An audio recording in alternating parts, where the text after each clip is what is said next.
Hello friends, તો આજે હું તમારા માટે લઈને આવી છું દિવાળી સ્પેશિયલ મોળી સેવની રેસીપી। તો ફ્રેન્ડ્સ, વિડીયો ગમે તો વિડીયોને લાઇક અને મારી ચેનલને સબસ્ક્રાઈબ કરવાનું ના ભૂલતા। તો ફ્રેન્ડ્સ, વિડીયોમાં એન્ડ સુધી બન્યા રહેજો। ચાલો રેસીપી શરૂ કરીએ। તો અહીંયા સૌથી પહેલાં તો મેં 2 કપ બેસનને ચાળીને લીધો છે।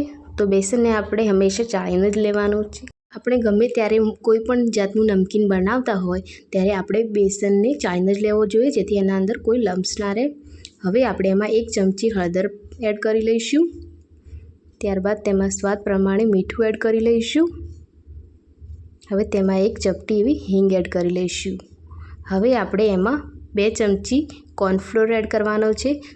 તો ફ્રેન્ડ્સ, કોર્નફ્લોર એડ કરવાથી સેવ આપણી એકદમ ક્રિસ્પી તૈયાર થશે અને એમાં તેલ પણ નહીં રહે। તો ફ્રેન્ડ્સ, આ એક ખાસ ટિપ્સ છે, આ જરૂરથી ટ્રાય કરજો। તો મેં અહીંયા 2 ચમચી જેટલો કોર્નફ્લોર લીધો છે। તો કોર્નફ્લોરને આપણે એડ કરી લઈએ।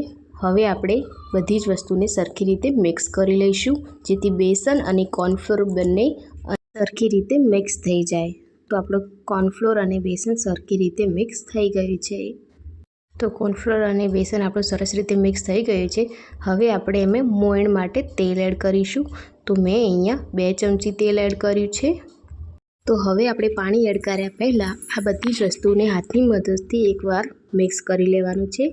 તો આપણે બધી જ વસ્તુને હાથની મદદથી મિક્સ કરી લઈએ। તો એ બધી જ વસ્તુ મિક્સ થઈ ગઈ છે। હવે આપણે એમાં થોડું પાણી એડ કરીશું।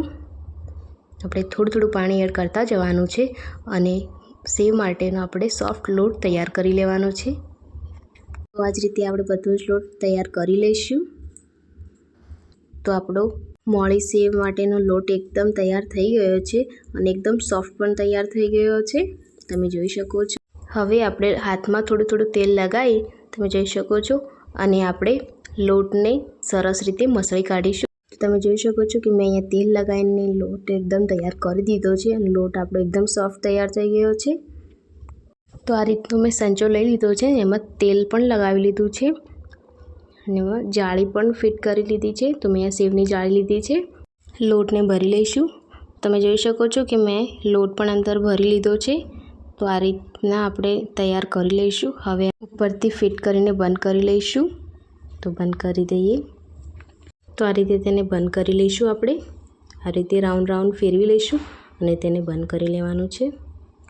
જો આપણો સેવ પાડવા માટે એકદમ તૈયાર થઈ ગયો છે। હવે આપણે સેવ પાડી લઈશું। તો તેલ અહીંયા પહેલાંથી જ ગરમ કરવા મૂકી દીધું હતું અને સેવને પણ પાડવાનું ચાલુ કરી લઈએ। તો આ રીતે આપણે ઉપરથી ભમાવીને સેવને પણ પાડી લઈશું। તમે જોઈ શકો છો કે સેવ આપણી એવી સરસ તૈયાર થાય છે। એકદમ ગોળ ફેરવતા જઈશું અને સેવને પાડી લઈશું। તો મેં અહીંયા સેવને તેલમાં પાડી લીધી છે। હવે આપણે સેવને તળામાં ઘણીવાર થતી નથી, તો ગેસની ફ્લેમ આપણે મીડિયમ ટુ હાઈ રાખી અને તેલને ફ્રાય કરી લઈશું। પલટાવી લઈશું સેવને સરસ રીતે। તમે જોઈ શકો છો કે સેવ આપણી એકદમ ક્રિસ્પી તૈયાર થઈ છે। હવે તેને બહાર કાઢી લઈશું। તો સેવ જોશો સમય લાગે છે, એકદમ ક્રિસ્પી અને ટેસ્ટી દિવાળી સ્પેશિયલ સેવ આપણી તૈયાર થઈ ગઈ છે। તો ફ્રેન્ડ્સ, એકવાર આ રેસીપી જરૂરથી ટ્રાય કરજો અને વિડીયો ગમે હોય તો વિડીયોને લાઇક અને મારી ચેનલને સબસ્ક્રાઈબ કરવાનું ના ભૂલતા। ફરી મળીશું એક નવી રેસીપી સાથે। ત્યાં સુધી આવજો।